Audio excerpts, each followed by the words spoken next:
Hello and good morning to all. आप सौनु मैथ्सना video lecture में स्वागत है। बधा एंजीनियर मित्रों मजामां पण हशे। आगळना विडियो लेक्चरनी अंदर मित्रों आपणे उदाहरण 14 सुधी पूरा कर्या हता। हवे आपणे आगळ स्वाध्याय 1.2 में आगळ वधवानुं छे। एक एक अने व्याप्तावाळा बधा दाखलाओ छे वाराफरती आपणे चेक करता जाशुं। बहु सिम्पल आपणे व्याख्याओ जोई हती एक एक अनेक एक अने व्याप्त विधेयनी। बस ई व्याख्याने तमारे वळगी रहेवानुं छे। विधेय बदलातुं रहेशे, प्रदेश सहप्रदेश बदलाता रहेशे अने विधेय बदलातुं रहेशे। दरेक विधेय माटे ई वस्तु केवी रीते एप्लाय थाय छे अने संख्यानुं थोडुंक तमने नॉलेज होय एटले दरेक दाखला तमने आवडवाना ज छे मित्रों। कांई अघरुं आनी अंदर छे नहीं।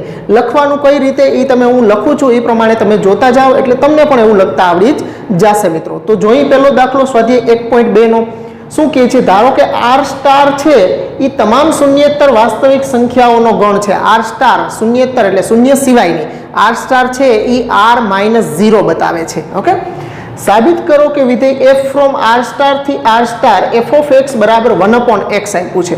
તો આવા વ્યાખ્યાયિત વિધેય f છે, આવું વ્યાખ્યાયિત વિધેય f એક અને વ્યાપ્ત છે એવું આપણે સાબિત કરવાનું છે। આપણે એ સાબિત થઈ જાય પછી એમ કહે છે કે જો પ્રદેશ આર સ્ટારના બદલે પ્રદેશ આર સ્ટારના બદલે n લેવામાં આવે, પ્રાકૃતિક સંખ્યાગણ લેવામાં આવે અને સહપ્રદેશ તરીકે આર સ્ટાર જ જો રાખવામાં આવે તો આ પરિણામ વિશે શું કહી શકાય, એટલે કે એ પરિણામ સત્ય રહેશે એવું આપણને ક્વેશ્ચન પૂછ્યો છે। તો આપણે પહેલા તો આપેલા વિધેય માટે એક એક અને વ્યાપ્તતા છે એ બતાવીએ આપણે। તો આવું થશે મિત્રો આની અંદર f from, હવે r સ્ટાર છે ને હું r-0 જ લખું છું।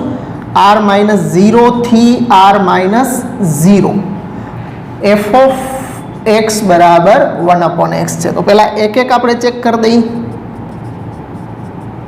એક એક પ્રત્યેક x1 x2 belongs to r-0 માટે f of x1 બરાબર f of x2 લેશું અને x1 બરાબર x2 આપણે બતાવી દેશું। હવે f of x1 બરાબર f of x2 તો આમાં x1 ને x2 મૂકીશ તો આ થશે 1/x1 બરાબર 1/x2 અને બે બાજુ વ્યસ્ત લઈ લેશું તો x1 બરાબર x2 આપણને મળી જશે મિત્રો। તો f of x1 બરાબર f of x2 લઈને x1 બરાબર x2 આપણે લઈ આવી દીધું છે। તો આ x1 બરાબર x2 આપણને મળી ગયું। તો આપણે કહી શકીએ કે તેથી f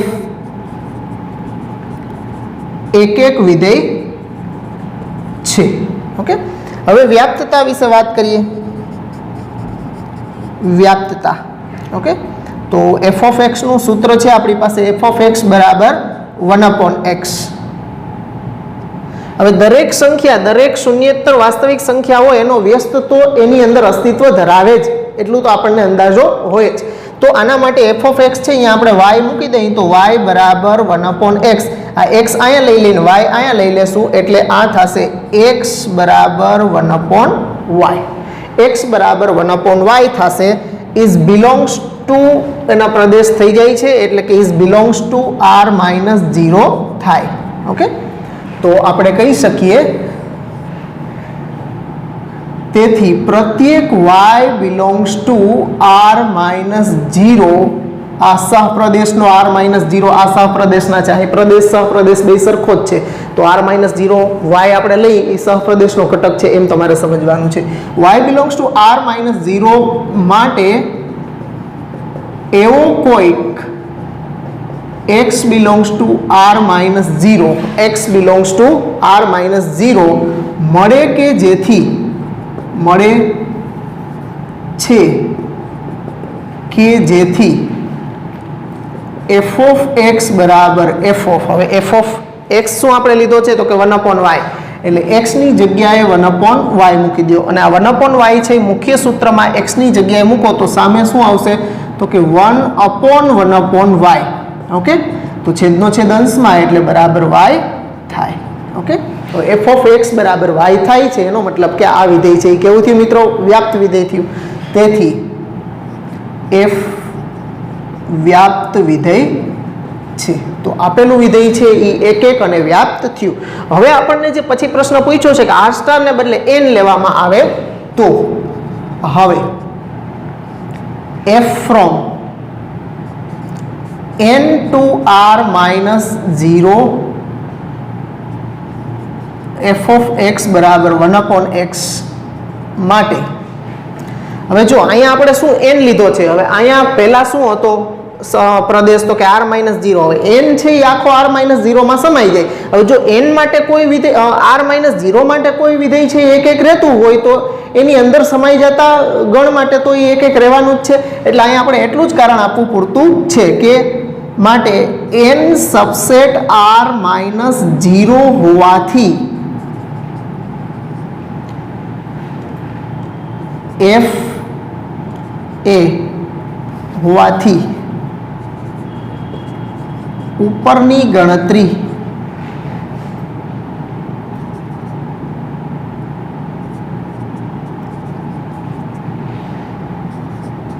પ્રમાણે એક એક વિધેય થાય. ઓકે, એટલે એક એક વિધેયને કોઈ વાંધો આવશે નહીં, પણ વ્યાપ્તતાને તકલીફ થશે કારણ કે તમારી પાસે પ્રાકૃતિક સંખ્યાઓ જ છે અને તમે અહીંયા કોઈ પણ પ્રાકૃતિક સંખ્યા લ્યો તો સામે એનો વ્યસ્ત 1/x થઈ જશે. 1 લઉં તો 1 નો વ્યસ્ત 1, 2 લઈશ તો 1 નો વ્યસ્ત 1/2, 3 લઈશ તો 1 નો વ્યસ્ત 1, 3 નો વ્યસ્ત 1/3. ટૂંકમાં દરેક પ્રાકૃતિક સંખ્યા એના વ્યસ્ત સાથે જ સંકળાશે, બાકી એકેય સંખ્યા સાથે સંકળાશે નહીં. એનો મતલબ કે પૂર્ણાંક સંખ્યાઓ ધન કે ઋણ કે તો બધી રહી જશે સંકળાયા વગરની. એનો મતલબ કે એનો વિસ્તાર છે એ 1, 1/2, 1/3, 1/4 એવી જ સંખ્યાઓ આવશે. તો એનો મતલબ કે આ વ્યાપ્ત થઈ શકે નહીં. એટલે અહીંયા આપણે એના માટે કારણ આપશું કે તથા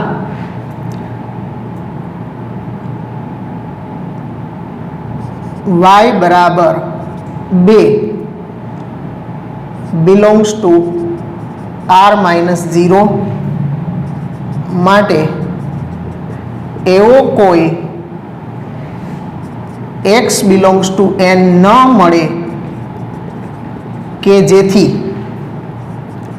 f of x બરાબર 1/x બરાબર 2 થાય. ઓકે, આવું આપણને x મળી શકે નહીં.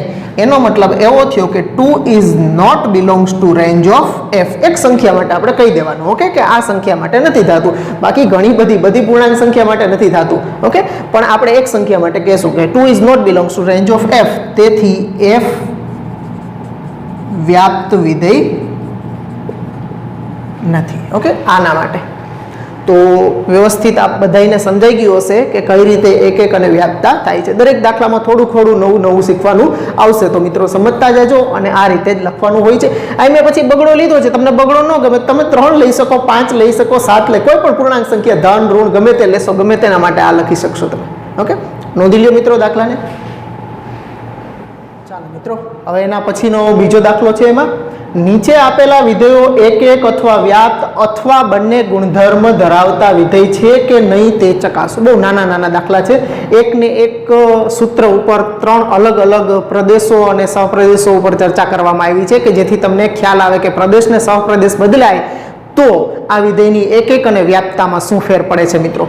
તો પહેલું આપ્યું છે f from n થી n f of x બરાબર x². હવે જો તમે કોઈ પણ પ્રાકૃતિક સંખ્યા લેશો એટલે સામે ઈ સંખ્યાનો વર્ગ હંમેશા અનન્ય હોય એટલી આપણને ખબર છે. કોઈ પણ સંખ્યા પ્રાકૃતિક સંખ્યાનો વર્ગ સામે અનન્ય સંખ્યા સાથે જેના વર્ગ સાથે જ સંકળાશે. એટલે કોઈ પણ પ્રાકૃતિક સંખ્યાનો વર્ગ છે એ હંમેશા પ્રાકૃતિક સંખ્યા હોય છે. એટલે આના ઘટકો આની સાથે સંકળાઈ જશે, મતલબ એક એક થશે. હવે વ્યાપ્તતા વિશે વિચાર કરશો કે કોઈ પણ પ્રાકૃતિક સંખ્યાના હું વર્ગો કરતો જાઉં તો 1 નો વર્ગ 1, 2 નો વર્ગ 4, 3 નો વર્ગ 9, મતલબ 1, 4, 9, 16 આવી પૂર્ણ વર્ગ સંખ્યાઓ જ એના વિસ્તારમાં આવશે. બાકીની વચ્ચે બાકી 2 છે, 3 છે, 5, 7 આ બધી સંખ્યાઓ એના વિસ્તારમાં આવશે નહીં. એનો મતલબ કે એનો વિસ્તાર એના સહપ્રદેશ n જેટલો થશે નહીં. અને જો આવું ન થાય તો એ વિધેય વ્યાપ્ત ન કહેવાય. એટલે આ વિધેય વ્યાપ્ત થશે નહીં મિત્રો. ઓકે, તો લખીએ એમાં પહેલા એક એક માટે પ્રત્યેક x1 x2 belongs to n માટે એના પ્રદેશના બે ઘટકો કોઈ પણ બે ઘટકો માટે f of x1 બરાબર f of x2 એમ્પ્લાઇઝ હવે એમાં મૂકશું એટલે x1 નો સ્ક્વેર બરાબર x2 નો સ્ક્વેર એમ્પ્લાઇઝ વર્ગમૂળ કાઢીએ તો x1 બરાબર x2. સામાન્ય રીતે જો r માં કે z માં હોય અને એ સંખ્યાના વર્ગમૂળ કાઢીએ તો પ્લસ ઓર માઇનસની જરૂર પડે, પણ અહીંયા n માં પ્લસ ઓર માઇનસની જરૂર પડે નહીં, કારણ કે x1 x2 belongs to n. પ્રાકૃતિક સંખ્યાઓના વર્ગમૂળ પણ પ્રાકૃતિક સંખ્યા જ મળશે આપણને, એટલે x1 બરાબર x2. તેથી f 1 1 છે. હવે વ્યાપ્તા માટે આપણે f of x બરાબર x સ્ક્વેર છે, તો હું અહીંયા એનો વિસ્તાર જ મેળવી લઉં છું f of 1, અથવા તો તમે વિસ્તાર ન મેળવવો હોય તો y બરાબર x સ્ક્વેર, તો x બરાબર રૂટ ઓફ y તમારે લેવાના, અને રૂટ ઓફ y તમે લઈ અને રૂટ ઓફ y નું n માં અસ્તિત્વ છે, તો કે પૂર્ણાંક સંખ્યા y હોય તો એટલે કે જે પૂર્ણવર્ગ સંખ્યા ન હોય એના માટે અસ્તિત્વ રહેતું નથી, એટલે એવી આપણે સંખ્યા લેવી પડે કે જેનું અસ્તિત્વ બિલોંગ્સ ટુ n ન થાય. ઓકે, એટલે પૂર્ણવર્ગ ન હોય એવી સંખ્યાનું એમાં અસ્તિત્વ નહીં રહે. હવે એમાં જવું એના કરતાં આપણે એનો વિસ્તાર જ, કારણ કે n હોય તો સરળતાથી 1 નો વર્ગ 1, f of 2 બરાબર 2 નો વર્ગ 4, f of 3 બરાબર 3 નો વર્ગ 9, f of 4 બરાબર 4 નો વર્ગ 16, ડોટ ડોટ ડોટ ડોટ કરી દેવાના પછી. ઓકે, તેથી રેન્જ ઓફ f બરાબર f નો વિસ્તાર શું આવ્યો તો કે સામે જે ઘટકો આવ્યા 1, 4, 9, 16 up to okay is not equal to n, એના સહપ્રદેશ જેટલી થતી નથી. અહીં કૌંસમાં આપણે સહપ્રદેશ કરી દઈએ, એનો વિસ્તાર એના સહપ્રદેશ જેટલો નથી. જો આવું થાય તો એ વિધેય વ્યાપ્ત હોતું નથી, તેથી f વ્યાપ્ત નથી. ઓકે, એટલે 1 1 છે પરંતુ વ્યાપ્ત નથી એવું આપણે બતાવ્યું. હવે f from z to z f of x બરાબર x સ્ક્વેર છે. વિધેય તો એનું જ છે, ખાલી પ્રદેશ ને સહપ્રદેશ બદલાનો છે, z થી z ઉપર આવ્યું છે આ વિધેય. તો હવે 1 1 માટે શું કહેશો મિત્રો?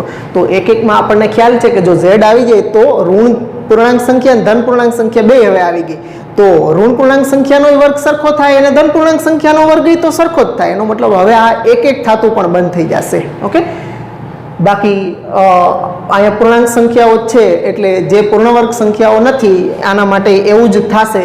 એટલા માટે અહીંયા પણ તમે જોઈ શકશો કે એનો વિસ્તાર તો અહીંયા છે એનો જ વિસ્તાર થશે, એટલે વિસ્તારને સહપ્રદેશ સમાન નહીં થાય, એટલે આ 1 1 નહીં થાય અને વ્યાપ્ત નહીં થાય.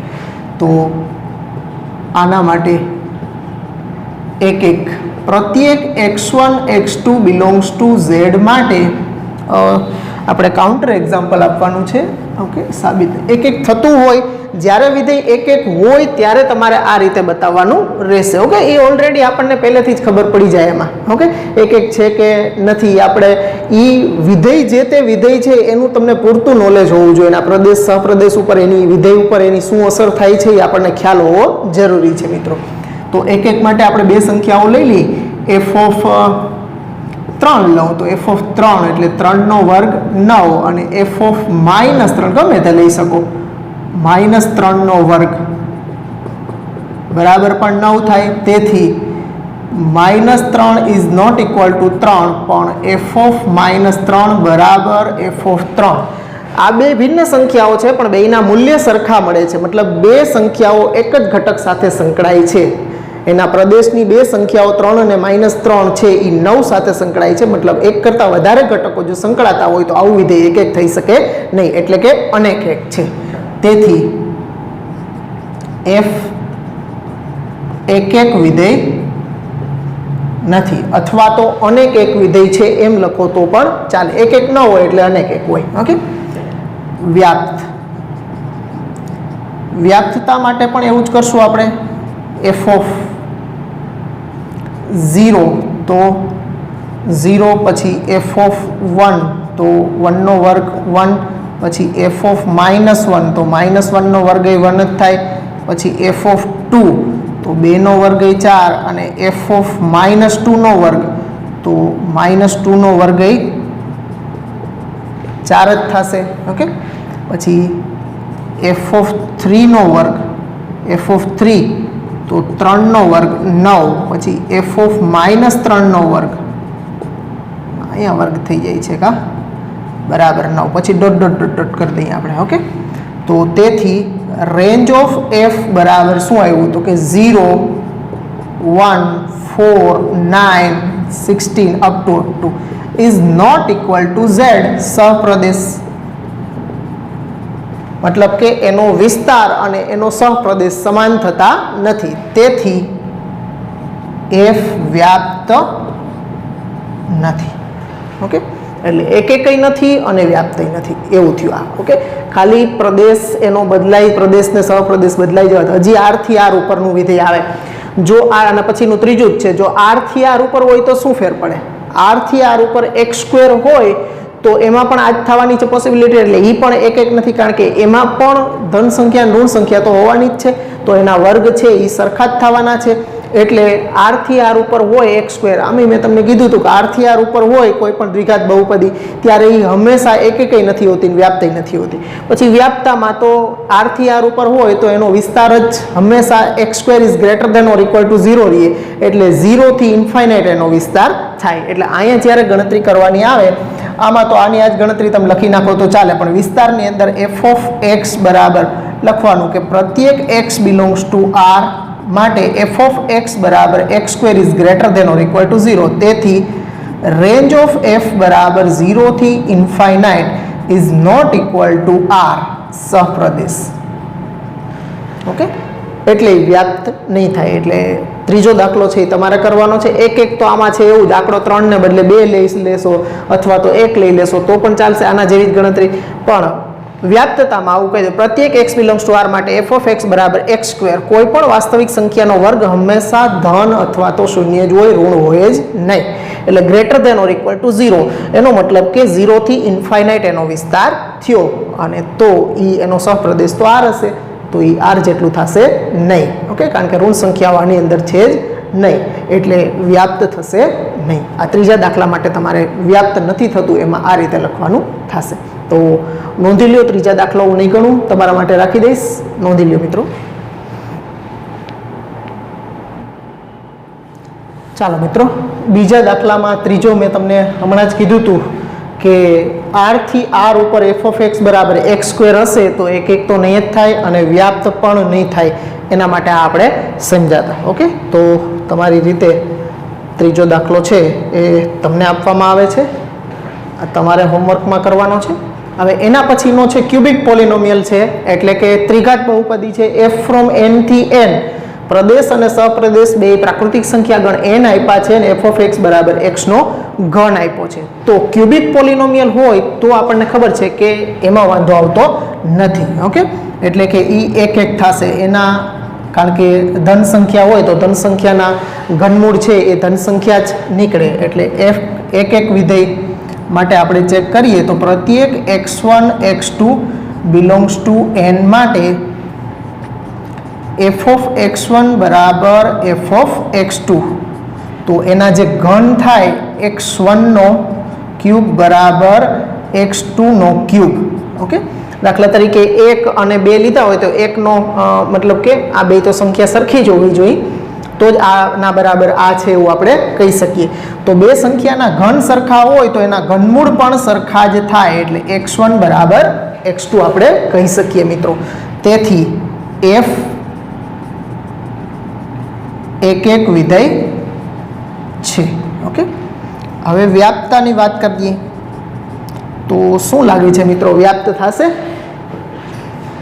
ઓકે વ્યાપ્તતામાં અહીંયા n છે તો ઘનમૂળ છે એ એવી સંખ્યાઓ પૂર્ણાંક સંખ્યાઓ જે પૂર્ણ ઘન સંખ્યાઓ હશે એની સાથે કનેક્ટ થશે મતલબ 1 છે 8 છે 27 છે આ બધી પૂર્ણ ઘન સંખ્યાઓ છે પણ એના સિવાયની સંખ્યાઓ સાથે કનેક્ટ થશે નહીં એટલે આનો વિસ્તાર જ આપણે મેળવી લઈએ એટલે ખ્યાલ આવી જાય કે એનો વિસ્તાર શું થશે ઓકે તો f ઓફ x બરાબર x ઘન પ્રત્યેક x બિલોંગ્સ ટુ n તો f ઓફ 1 બરાબર 1 નો ઘન 1 f ઓફ 2 બરાબર 2 નો ઘન 8 સોરી અહીંયા 1 પછી f ઓફ 3 બરાબર 3 નો ઘન 27 ઓકે આ રીતે ચાલતું રહેશે તો આનો રેન્જ શું આવ્યું તો કે range of F 1, 8, 27 up to okay, આ રીતે પૂર્ણ ઘન સંખ્યાઓ જ મળશે આની અંદર. તો પૂર્ણ ઘન સંખ્યાઓ છે એ આખા z જેટલી થાય નહીં, is not equal to n, sorry સહપ્રદેશ n છે, n સહપ્રદેશ. તેથી f વ્યાપ્ત વિધેય નથી. ઓકે, બસ આ રીતે લખવાનું થાય મિત્રો. તો હવે એના પછી પાંચમો દાખલો, એમાં f ફ્રોમ z થી z f ઓફ x બરાબર x ક્યુબ આપ્યું છે. તો x ક્યુબ જેમ n થી n ઉપર એ એક એક થયું, એમ z થી z ઉપર પણ એ એક એક તો થશે જ. ઓકે, કારણ કે પૂર્ણ બે ઘન સંખ્યાઓ ઘનમૂળ છે એ સરખા જ આવી શકે, પણ બેકી ઘાતવાળા હોય, મતલબ 2 ઘાત 4 ઘાત હોય તો એની અંદર પ્લસ ઓર માઇનસ આવે. ઘનમૂળમાં પ્લસ ઓર માઇનસ r આવે નહીં. એટલે f ઓફ x બરાબર x ક્યુબ એમાં આ જ રીતે તમારે કરવાનું રહેશે, કોઈ ફેરફાર નહીં. x1 x2 belongs to z માટે f ઓફ x1 બરાબર f of x2 એમ્પ્લાઇઝ x1 cube x2 cube બરાબર x1 બરાબર x2, એટલે એ થશે. પછી જ્યારે વ્યાપ્તતા ચકાસો ત્યારે એનો વિસ્તાર મેળવવાનો થશે. હવે વિસ્તાર મેળવતી વખતે શું કરશો, હવે ઋણ સંખ્યાઓ પણ હશે, એટલે તમારે આ રીતે વ્યાપ્તતા આ છે. પછી વ્યાપ્તતા માટે હું તમને થોડું કહું તો આ રીતે કે f ઓફ x બરાબર x ક્યુબ પ્રત્યેક x બિલોંગ્સ ટુ z. તો આ રીતે આપણે ડોટ ડોટથી ચાલુ કરીએ અને f ઓફ -2 લો તો -2 નો ઘન -8, પછી f ઓફ -1 નો ઘન -1, f ઓફ 0 તો 0 નો ઘન 0, પછી f ઓફ 1 નો ઘન 1, પછી f ઓફ 2 2 નો ઘન 8 ડોટ ડોટ ડોટ ડોટ આ રીતે બતાવી દેવાનું. પછી તેથી રેન્જ ઓફ f શું થશે મિત્રો, તો કે dot dot dot -8 -1 0 1 8 up to આ થશે. Is not equal to z સહપ્રદેશ, મતલબ કે એનો વિસ્તાર એના સહપ્રદેશ જેટલો નથી થતો એવું બતાવી દો, એટલે એ વિધેય છે એ વ્યાપ્ત થાય નહીં. તેથી f વ્યાપ્ત નથી. ઓકે, હવે જો આ પાંચમું છે એને બદલે હું હજી એક તમારા માટે આપું છું કે f ફ્રોમ r થી r f ઓફ x બરાબર x ક્યુબ આપવામાં આવે તમને. f ફ્રોમ r થી r f ઓફ x બરાબર x ક્યુબ. r થી r ઉપર હશે તો શું થશે મિત્રો, r થી r ઉપર હશે ત્યારે એક એક તો થશે જ આ જ રીતે. ઓકે, પણ હવે વ્યાપ્ત પણ થશે મિત્રો. ઓકે, કારણ કે દરેક સંખ્યાના ઘનમૂળનું અસ્તિત્વ આની અંદર હશે. હવે અહીં પૂર્ણાંક સંખ્યાઓ જ માત્ર નથી, બધી જ સંખ્યાઓ છે, એટલે આ વ્યાપ્ત પણ થશે. એટલે તમે આમ f ઓફ x બરાબર x ઘન એની વ્યાપ્તતા માટે એક એક માટે તો આવું જ કરવાનું છે, કોઈ ફેરફાર નથી. તો આ y બરાબર x નો ઘન, તો x બરાબર y નું ઘનમૂળ, અને y નું ઘનમૂળ ઇઝ બિલોંગ્સ ટુ r હોય. તો આપણે પ્રત્યેક y બિલોંગ્સ ટુ r માટે એવો x બિલોંગ્સ ટુ r મળે છે કે જેથી f ઓફ x બરાબર અહીંયા f ઓફ x માં x ની જગ્યાએ ઘનમૂળમાં y અને પછી ઘનમૂળમાં y નો ઘન કરીએ એટલે y મળી જાય આપણને.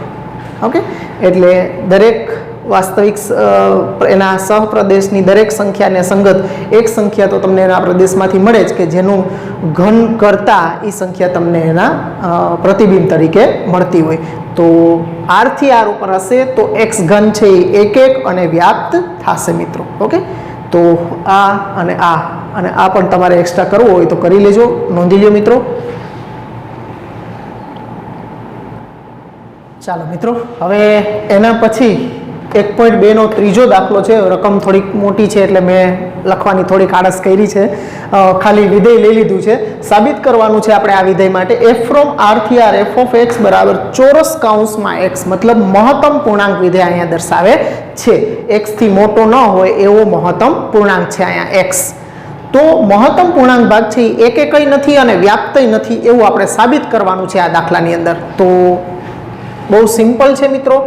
આપણે જાણીએ છીએ કે કોઈ પણ બે અપૂર્ણાંક સંખ્યાઓ, બે પૂર્ણાંકની વચ્ચે, દાખલા તરીકે 2 અને 3 ની વચ્ચેની કોઈ પણ સંખ્યા લઈ લો, 2.3 અને 2.7 લઈ લો. ચાલો, 2.3 નો મહત્તમ પૂર્ણાંક ભાગ કેટલો આવશે તો કે 2 જ આવશે અને 2.7 નો મહત્તમ પૂર્ણાંક ભાગ પણ 2 જ આવશે. એનો મતલબ 2.2 અને 2.7 બે છે એ કોની સાથે સંકળાય છે તો કે મતલબ 2 અને 3 ની વચ્ચે આવતી તમામ અપૂર્ણાંક સંખ્યાઓ 2 સાથે જ સંકળાશે. ઓકે, એમ 2, 3 અને 4 ની વચ્ચે આવતી તમામ અપૂર્ણાંક સંખ્યાઓ છે એ 3 સાથે સંકળાશે, એનાથી નાના પૂર્ણાંક સાથે જ સંકળાશે. એનો મતલબ કે એવી બે સંખ્યાઓ તો આપણને જોડ મળી જ જાય. એક એવી જોડ તો આપણે લખી જ શકીએ કે જેના બેયના મૂલ્ય સમાન મળે, એટલે એક એક તો નથી. હવે વ્યાપ્તતામાં આપણે જાણીએ છીએ કે f(x) બરાબર મહત્તમ પૂર્ણાંક વિધેય હોય તો તમે જે કાંઈ પણ અપૂર્ણાંક સંખ્યા લ્યો તો એનો મહત્તમ પૂર્ણાંક ભાગ એ જ સંખ્યા આવશે. પણ અપૂર્ણાંક સંખ્યા લેશો તો પણ સામે તો તમને પૂર્ણાંક સંખ્યા જ આપવાનો છે, કારણ કે મહત્તમ પૂર્ણાંક વિધેયનું કામ જ એ છે કે એનાથી નાનો પૂર્ણાંક તમને એ આપે. ઓકે, 2.1 હોય તો 2.1 નો નાનો પૂર્ણાંક 2 આપશે, 2.9 હોય તો પણ 2 જ આપશે, પણ -2.1 હોય તો -3 આપશે, કારણ કે એનાથી નાનો પૂર્ણાંક -3 થશે, મોટો -2 થાય. આપણે જેમ સંખ્યા રેખા ઉપર ડાબી બાજુ જેમ જાશું એમ નાનો આવશે, જમણી બાજુ તમે જેમ જાતા જાશો એમ છે એ મોટું આવતું જશે સંખ્યાઓ. તો આ વ્યાપ પણ નહીં થાય અને એક એક પણ નહીં થાય. બતાવી દઈએ આપણે એને એક એક માટે આપણે લઈ લઈએ કે f(2.3) બરાબર મહત્તમ પૂર્ણાંકમાં 2.3 બરાબર 2 થશે અને f(2.7) = 2.7 નો મહત્તમ પૂર્ણાંક પણ 2 જ થશે. તેથી કહી શકીએ કે 2.3 is not equal to 2.7, પણ f(2.3) = f(2.7). આ બે ભિન્ન સંખ્યાઓ છે પણ બેના મૂલ્ય સમાન મળે છે, એટલે f એક નથી. તેથી f એક વિધેય નથી. હવે વ્યાપ્તતા માટે તો વ્યાપ્તતામાં આપણે બહુ સરળતાથી આવી રીતે લખશું કે પ્રત્યેક x belongs to R માટે f(x) બરાબર મહત્તમ પૂર્ણાંક x is belongs to Z હોય. તેથી રેન્જ ઓફ f બરાબર z થશે is not equal to R સહપ્રદેશ. મતલબ કે એનો વિસ્તાર છે એ z થશે, જે એના સહપ્રદેશ R જેટલો નથી થતો, એટલે f વ્યાપ્ત નથી. ઓકે, એટલે એક કઈ નથી અને વ્યાપ્તય નથી.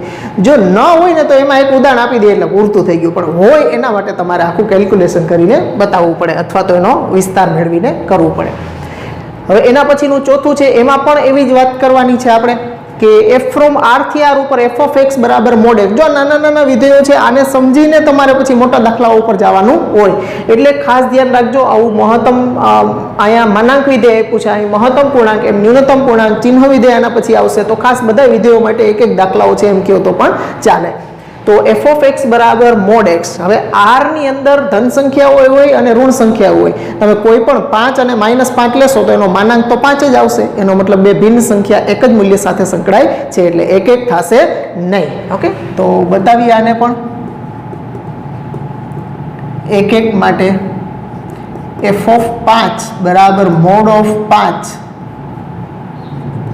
બરાબર 5 અને f(-5) લેશું તો -5 નો માનાંક પણ +5 જ થશે. તેથી -5 is not equal to 5, પણ f(-5) is equal to f(5). તેથી f એક વિધેય નથી. હવે વ્યાપ્તતાની વાત કરી લઈ તો વ્યાપ્તતા માટે પ્રત્યેક x belongs to R માટે f(x) બરાબર mod x. mod x નું મૂલ્ય કેવું હોય મિત્રો તો કે greater than or equal to 0 હોય. માનાંક ક્યારેય ઋણ કિંમત આપે નહીં. is greater than or equal to 0. તેથી રેન્જ ઓફ f બરાબર તમે 0 થી ઇન્ફાઇનાઇટ કહો અથવા તો 0 થી ઇન્ફાઇનાઇટ અથવા તો r પોઝિટિવ યોગ 0 કહેશો તો પણ ચાલશે. તો greater than or equal to 0, તો r પોઝિટિવ યોગ 0 ઇઝ નોટ ઇક્વલ ટુ એનો સહપ્રદેશ R. મતલબ કે એનો વિસ્તાર છે એના સહપ્રદેશ જેટલો થતો નથી. તેથી f વ્યાપ્ત વિધેય નથી. ઓકે, એટલે અહીંયા તમને પ્રદેશ સહપ્રદેશ જો આ બધા આર થી આર ઉપર હોય એના માટે આપ્યા છે, એટલે ખાસ ધ્યાન આપજો.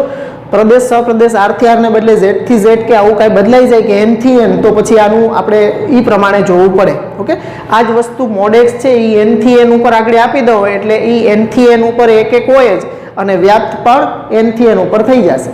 પછી ઝેડ થી ઝેડ ઉપર લેશું તો એ એક એક નહીં થાય, પછી વ્યાપ્ત પણ નહીં થાય, તો એ એન થી ઝેડ ઉપર ને આર થી આર ઉપર એક એક નહીં થાય અને વ્યાપ્ત નહીં થાય.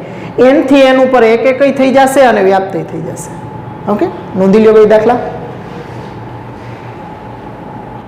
મિત્રો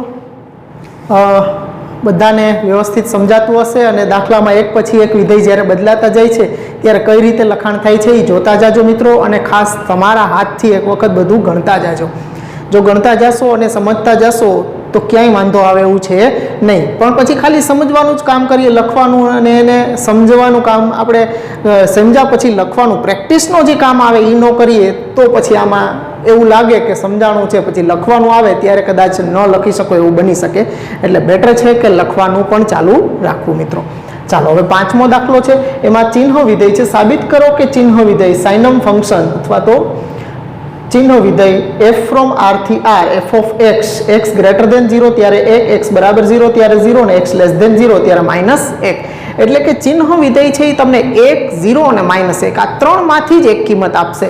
એટલે કોઈ પણ ધન સંખ્યાઓ ગમે તે અહીંયા x ની જગ્યાએ r માંથી કોઈ પણ ધન સંખ્યાઓ મૂકતા જાઓ, 1 મૂકો, 2 મૂકો, 5 મૂકો, 25 મૂકો, 100 મૂકો, 1000 મૂકો, 1/2 મૂકો, 1/5 મૂકો, 0.7 મૂકો, 8.9 મૂકો, ગમે તે પોઈન્ટ વાળા પણ ધન સંખ્યાઓ મૂકો એટલે એનું મૂલ્ય હંમેશા સામે એકડો જ લખવાનો. 0 મૂકો ત્યારે 0 લખવાના, અને જો ઋણ સંખ્યાઓ કોઈ પણ લેશો -2.7, -3.15, -17, -12, -5 કોઈ પણ લખો તો એનું મૂલ્ય સામે -1 જ આવે. એનો મતલબ એવો થયો કે બે સંખ્યા તો ઓછામાં ઓછી આપણને ગમે ત્યાંથી મળી જ જવાની છે કે જેનું મૂલ્ય સરખું મળે. ઓકે, કોઈ પણ બે ધન સંખ્યાઓ ઢગલોબંધ ધન સંખ્યાઓ છે, ઢગલોબંધ ઋણ સંખ્યાઓ છે, એમાંથી કોઈ પણ બે સંખ્યા લઈ લો, દરેક માટે ધન સંખ્યાઓ બે લેશો તો એના માટે મૂલ્ય એક જ આવશે. એટલે એનો મતલબ કે બધી ધન સંખ્યાઓ એકડા સાથે જ સંકળાશે, 0 1 0 સાથે સંકળાશે, બધી ઋણ સંખ્યાઓ છે એ -1 સાથે સંકળાય છે. એનો મતલબ કે આ એક એક વિધેય છે નહીં. હવે વ્યાપ્તતા માટે તમે જુઓ તો વ્યાપ્તતા માટે તો એના વિસ્તારમાં બધી ધન સંખ્યા માટે 1 મળે, શૂન્ય માટે 0 મળે, અને બધી ઋણ સંખ્યા માટે -1 મળે. તો એનો વિસ્તાર તો 0, 1 અને -1 આ ત્રણ જ સંખ્યાઓ થઈ. તો અહીંયા સહપ્રદેશ તો આખો આર આપ્યો છે, એટલે સહપ્રદેશને વિસ્તાર સરખા ન થાય. આ સ્થિતિમાં વિધેય વ્યાપ્ત રહેશે નહીં મિત્રો. તો લખીએ આમાં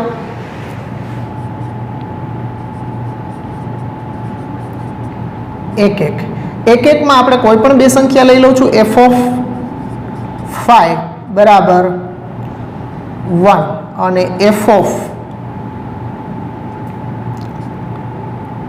12 બરાબર પણ 1. તેથી 5 ઇઝ નોટ ઇક્વલ ટુ 12, પણ f ઓફ 5 અને f ઓફ 12 નું મૂલ્ય, કારણ કે બે ધન સંખ્યા છે, ધન સંખ્યા હોય એટલે સામે એકડો જ લખવાનો આપણે, એટલે f ઓફ 5 બરાબર f ઓફ 12 મળે છે. તેથી f એક નથી. વ્યાપ્તતા પ્રત્યેક x બિલોંગ્સ ટુ r માટે f ઓફ x નો વિસ્તાર રેન્જ ઓફ f બરાબર -1 0 1 થાય. તેથી range of f is not equal to r સહપ્રદેશ. તેથી f વ્યાપ્ત નથી. ઓકે, એટલે f છે એ વ્યાપ્ત થશે નહીં. ઓકે, આ કદાચ ન દેખાતું હોય તો એક લીટી લખી નાખજો, f વ્યાપ્ત નથી એવું લખ્યું છે છેલ્લે. ચાલો હવે એના પછી છઠ્ઠો છે એમાં દાખલો. એમાં 1 2 3 આપ્યા છે અને બીમાં 4 5 6 7 આપ્યા છે. વિધેય f ફ્રોમ a થી b પરનું વિધેય છે. f માં ક્રમયુક્ત જોડનો ગણ આપ્યો છે, મતલબ એનો આલેખ આપી દીધો છે કે x 1 હોય ત્યારે એ 4 થાય છે, 2 છે એ 5 સાથે જોડાય છે, 3 છે એ 6 સાથે. એટલે તમને આકૃતિથી જ આ વિધેય સાબિત કરવાનું છે કે 1 1 છે. તો બહુ સિમ્પલ છે, આના ત્રણેય ઘટકો સામે ત્રણેય ઘટકો સાથે જોડાઈ જાય છે. તો ગણ a આપણે આ રીતે જ લઈ આકૃતિ દ્વારા જ, કારણ કે ઘટકો નિશ્ચિત આપ્યા છે. તો અહીંયા 1 2 અને 3 સામે 4 5 6 અને 7. હવે કનેક્ટ કરી દો. 1 4 સાથે સંકળાય છે, પછી 2 5 સાથે સંકળાય છે, 3 6 સાથે સંકળાય છે, 7 સાથે કોઈ સંકળાતું નથી.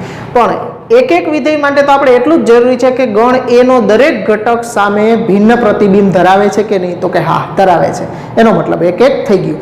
વ્યાપ્તાની આમાં ચર્ચા કરવાની નથી કીધી, પણ વ્યાપ્તા માટે કીધું હોત તો આપણે કેવું પડત કે અહીંયા 7 સાથે એક એક સંકળાતું નથી, એટલે કે 7 ને સંગત અહીંથી આપણને એનું પૂર્વ પ્રતિબિંબ મળતું નથી. એકેય સંખ્યા કે 7 છે એ કોઈનું પ્રતિબિંબ છે નહીં, એટલા માટે 7 is not belongs to range of F. એટલા માટે સહપ્રદેશ અને વિસ્તાર સરખા ન થાય, તો આ 7 રહી જાય છે, એટલે વ્યાપ્ત વિધેય નહીં થાય મિત્રો. તો આમાં ખાલી એટલું જ લખશું કે અહીં પ્રદેશ એ ના દરેક ઘટકને સહપ્રદેશમાં ભિન્ન પ્રતિબિંબ મળે છે, તેથી એફ એક એક વિધેય છે. એક એક વિધેય છે. ઓકે, વ્યાપ્ત વિધેયની વાત આવે તો વ્યાપ્ત વિધેય નથી, પણ એમાં એક એક છે એવું જ આપણે સાબિત કરવાનું છે. તો અહીંયા 6 દાખલા સુધી મિત્રો આપણે કર્યા છે. નેક્સ્ટ પીરિયડમાં ફરી પાછા મળશું. આગળના દાખલાઓ સ્વાધ્યાય 1.2 ના પૂરા કરશું.